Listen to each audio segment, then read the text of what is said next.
Shalom, selamat malam Bapak Ibu Saudara yang dikasihi Tuhan Yesus Kristus. Selamat kita berjumpa kembali dalam renungan pada malam hari ini. Kita patut bersyukur kepada Tuhan karena Tuhan itu sungguh sangat baik dan kebaikannya akan terus kita alami dalam sepanjang hidup kita. Tuhan punya rencana yang baik buat saudara dan saya. Sebelum kita mendengarkan renungan firman Tuhan, mari kita berdoa. Bapa yang maha baik, Bapa dalam nama Tuhan Yesus Kristus, Tuhan yang selalu mengasihi, memberkati dan melindungi kami. Terima kasih untuk penyertaan-Mu di sepanjang hari ini. Kekuatan dan kuasa-Mu telah memampukan kami. Saat ini kembali kami mau mendengar sabda kebenaran firman-Mu. Jamah hati kami, berikan pengertian untuk memahami akan kehendak-Mu. Dalam nama Tuhan Yesus kami berdoa. Haleluya. Amin. Saudara yang dikasih Tuhan, ayat firman Tuhan saat ini terdapat dalam Kisah Para Rasul 9 ayat 3-5. Tertulis demikian.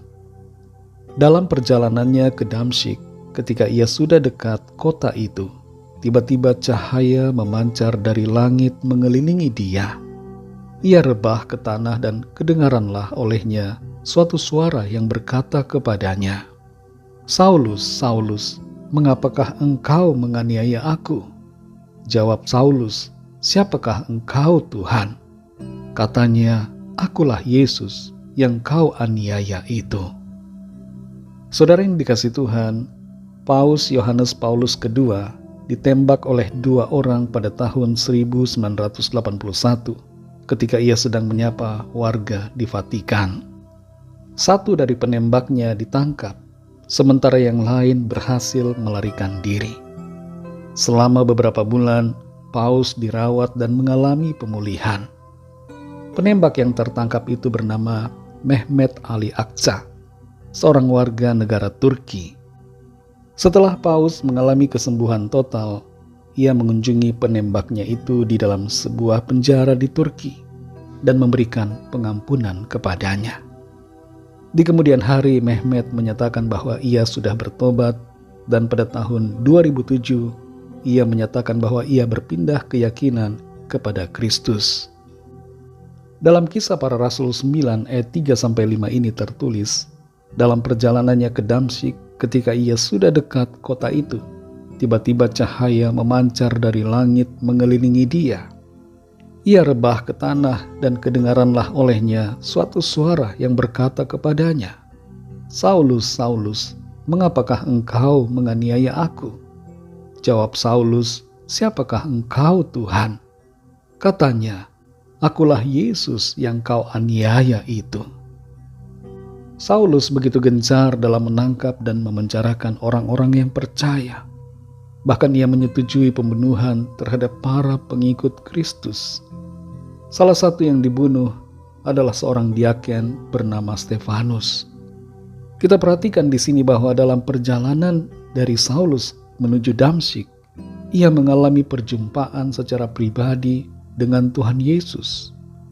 Itu adalah sebuah pengalaman yang supranatural yang terjadi karena kuasa dan juga karena kasih Tuhan.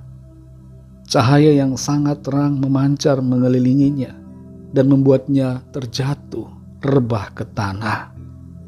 Ketika Saulus dalam kebingungan dan bertanya, "Siapakah engkau, Tuhan?" Pribadi Tuhan yang berbicara itu menyatakan, "Akulah Yesus yang kau aniaya itu." Paulus kaget luar biasa karena Tuhan, pencipta langit dan bumi, Tuhan yang maha kuasa, Tuhan yang selama ini ia sembah tanpa pengenalan yang benar, menyatakan dirinya sebagai Tuhan Yesus yang sedang dianiaya oleh Saulus. Sejak saat itu terjadi perubahan total dalam diri Saulus. Dari seorang pembenci menjadi percaya kepada Tuhan Yesus. Dari seorang penganiaya menjadi orang yang dianiaya karena imannya kepada Kristus. Tapi Saulus tidak mundur dari imannya, sebab ia tahu secara pribadi siapa Tuhan Yesus sebenarnya. Bahwa dia adalah Tuhan, Allah, dialah Juru Selamat. Di kemudian hari Saulus mengganti namanya menjadi Paulus. Saudara yang dikasih Tuhan, betapa Tuhan mengasihi semua orang, bahkan seorang pembunuh sekalipun. Tuhan punya rencana keselamatan bagi setiap manusia. Kepada kita juga Tuhan memanggil untuk masuk dalam pertobatan. Caranya berbeda-beda. Tidak selalu pengalaman yang sama dialami oleh setiap orang. Dan tidak selalu perjumpaan dan pengalaman yang luar biasa terjadi pada setiap orang. Terkadang saudara, lewat hal-hal sederhana, Tuhan memanggil kita untuk datang kepadanya. Yang penting di sini adalah respon kita terhadap panggilannya. Tuhan mau kita bertobat dan hidup dalam firman-Nya. Tuhan mau kita percaya kepadanya, menerima Dia sebagai Tuhan dan Juru Selamat kita. Mari terima uluran kasih Tuhan yang mau menyelamatkan dan memberikan hidup kekal buat saudara dan saya. Mari kita berdoa. Terima kasih Tuhan Yesus, kami mengucap syukur karena Tuhan Engkau sangat baik. Engkau mengasihi semua orang, bahkan seorang pembunuh, seorang yang sangat membenci Tuhan. Engkau lawat, Engkau jamah, dan Engkau ubahkan menjadi seorang pribadi yang baru, yang mau melayani Tuhan, bahkan rela memberikan segalanya bagi Tuhan. Kami mau belajar seperti Saulus yang Tuhan sudah panggil dan mengalami perubahan total. Tolong kami juga Tuhan, supaya kami menjadi pribadi yang penuh dengan totalitas, mengasihi dan melayani Tuhan dalam sepanjang hidup kami. Berikan kami pengertian ya Tuhan, untuk sungguh-sungguh dapat memahami akan karya pengorbanan-Mu, karya kasih-Mu bagi kami, sehingga kami tidak menyia-nyiakan dan tidak mengabaikan tugas panggilan Tuhan dalam hidup setiap kami. Terima kasih Tuhan, kami mengucap syukur. Berkatilah kami di sepanjang malam hari ini, lindungi kami dengan kasih dan kuasa-Mu. Kami berdoa untuk setiap pergumulan kami masing-masing, setiap persoalan yang kami alami. Biarlah tangan Tuhan melawat dan menyatakan kuasa mujizat-Mu bagi kami. Ada kesembuhan, ada pemulihan, ada kelepasan, ada kekuatan baru. Mujizat Tuhan dinyatakan.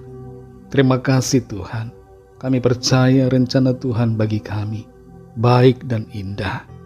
Rancangan-Mu sempurna dan tidak pernah gagal bagi kami. Kami serahkan semua ke dalam tangan kasih-Mu. Dalam nama-Mu yang kudus, nama Tuhan Yesus Kristus, kami sudah berdoa dan mengucap syukur. Haleluya. Terimalah berkat Tuhan. Tuhan memberkati engkau dan melindungi engkau.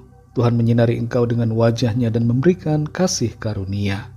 Tuhan menghadapkan wajah-Nya kepadamu dan memberikan damai sejahtera. Berkat anugerah dari Bapa Surgawi, kasih karunia dari Tuhan Yesus Kristus, dalam persekutuan dengan Roh Kudus, menyertai kita semua, sekarang ini dan sampai Maranatha Tuhan Yesus datang kembali, dan bahkan sampai selama-lamanya. Dalam berkat nama Tuhan Yesus Kristus, haleluya, amin. Puji Tuhan, saudara yang dikasihi Tuhan, saya percaya firman Tuhan menjadi berkat dan kekuatan buat saudara semua, dan Roh Kudus akan menolong saudara untuk lebih lagi memahami kebenaran firman Tuhan. Tuhan Yesus memberkati saudara semua. Selamat malam, selamat beristirahat, dan sampai jumpa dalam renungan yang berikutnya. Haleluya.